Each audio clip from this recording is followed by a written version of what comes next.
vous raconter une petite histoire, et on va en entendre, je pense, plusieurs comme ça, par rapport aux choses qui se sont passées post-guerre, enfin, ce qu'il y a eu, ce qui se passe en Israël, et je pense que cette histoire, pas seulement qu'elle est magnifique, mais elle vient nous apprendre pour nous, en tant qu'hommes, en tant que juifs, comment un homme il doit se comporter dans la vie.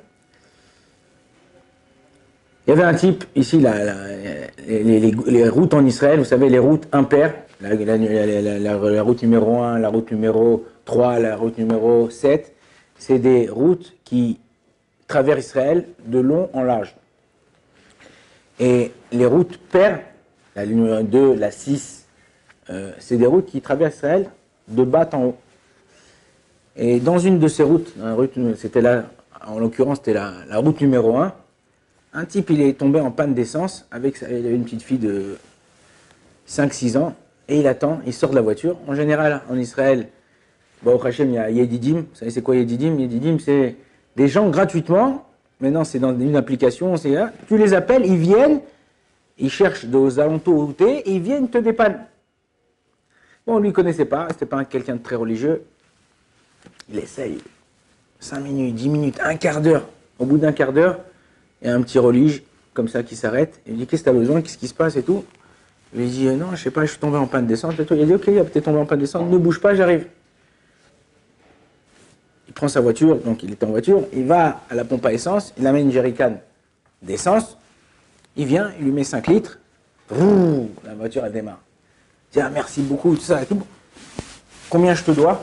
Il dit non, tu ne me dois rien. Il dit mais si, t'as payé 5, 6 litres d'essence, 4 litres, je sais pas, je te dois de l'argent. Il dit non, ne me vole pas ma mitzvah. De quoi tu parles et tout. Non, le mec c'était pas un religieux du tout. Derrière dans sa voiture, il a dit tous les religieux, il y avait un sticker, tous les religieux c'est des véreux. L'autre il était là, il lui dit non, moi je veux pas que tu me voles mon visage, je l'ai fait pour toi, t'es un juif, je lui dis, le religieux lui pose la question, il dit mais où t'habites? Il dit moi j'habite au Moshav Be'eri. Moshav Be'eri. Il y a un an et demi, personne n'avait entendu parler de ce Moshav. C'était à peu près il y a un an cette histoire. Il dit ah bon d'accord, et toi où t'habites? Il lui dit le pas religieux, il dit moi j'habite Bnei-Brak. Bnei-Brak, c'est vrai quoi toi?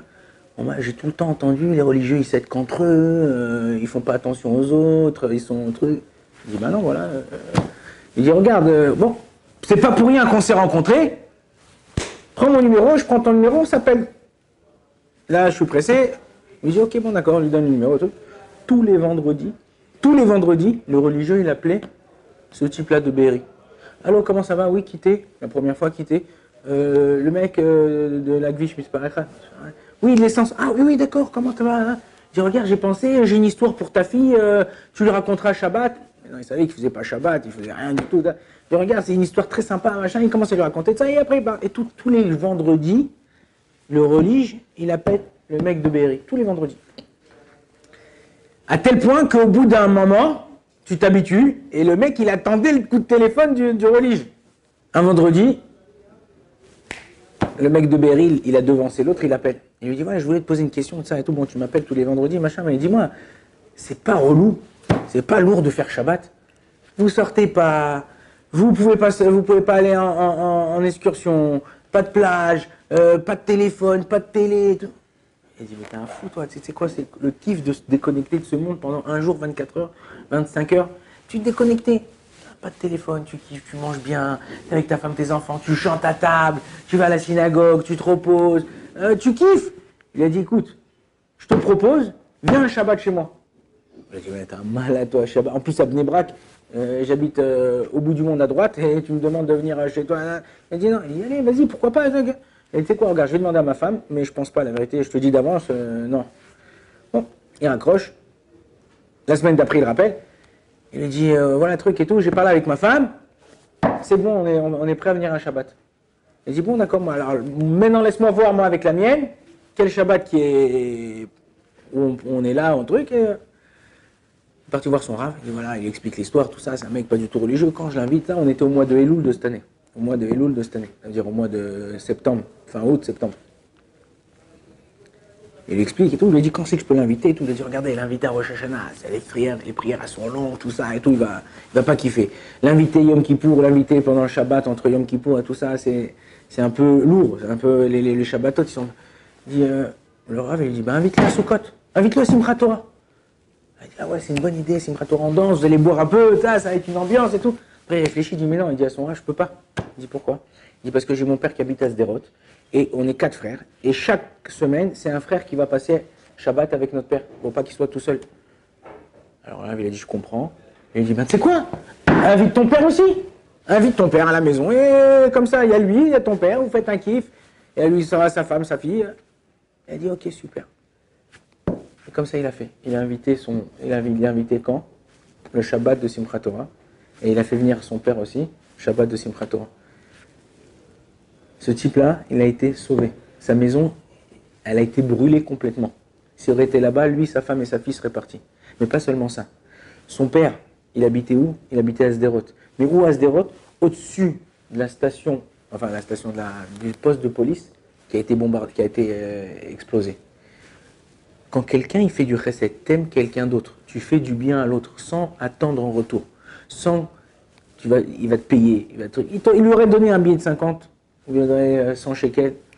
Moi une fois mon fils, comme ça il était là, il venait à Jérusalem, il habite à Petar Tikva, il venait à Jérusalem et sur la route, il était avec un autre fils à moi, il voit une femme comme ça, elle doit avoir la soixantaine avec une crevaison là, bloquée, personne ne s'est arrêté. Il s'est arrêté, il m'a dit, madame, qu'est-ce que vous... Venez, je vous aide, tout ça, Il lui a changé la route, c'était avant la guerre. Hein. Je vous change la route. Ah, non, mais ça va. Il lui change la roue, les trucs, tout ça. Il m'a dit, ça m'a pris 20-25 minutes, mon fils. Et à la fin, il lui sort un billet de 100 shekels, il lui dit, tiens, ça c'est pour toi. Il lui dit, non, je veux pas que vous m'enlevez ma mitzvah. Ce que je vous ai fait, c'est... Non, c'est un truc... Je vois que tu as une chaise de bébé, t'es marié, Non. Il a dit non. Elle a pris Alors mon fils, il monte dans la voiture, il dit merci madame, au revoir, bonne journée, Shabbat Shalom. Il dit oh là là, tu vois, je savais pas que elle lui dit comme ça, je savais pas que les religieuses étaient comme ça. Et comme la fenêtre, elle était un peu truc, il a commencé, elle lui a jeté le billet à l'intérieur. Il dit moi je voulais pas prendre. Il a dit papa, je vais utiliser cet argent-là pour acheter un cric, pour pouvoir lever les voitures, pour le mettre dans ma voiture, comme ça si quelqu'un d'autre il a besoin, et ben j'ai quand t'aimes quelqu'un, quand t'aimes un autre juif, et c'est ça qu'on doit développer maintenant. Arrêtez de regarder les infos, arrêtez de regarder les vidéos qui tournent, ce qui s'est passé le 7 octobre, le machin, les trucs, ce qui se passe encore, ce qui se passe à ça. Prenez sur vous un petit livre de Télim, un petit livre de Torah. Dès que vous avez 5 minutes, t'es à la banque, t'es chez toi, t'attends ta femme, t'es dans la voiture, t'attends quelqu'un, ouvre. À l'époque, le Rabbi Lubavitch, il disait comme ça. Teilim neget tilim.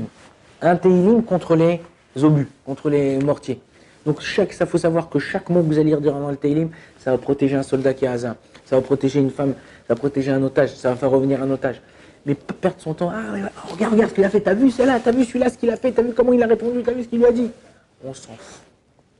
Aimer l'autre sans attendre un retour.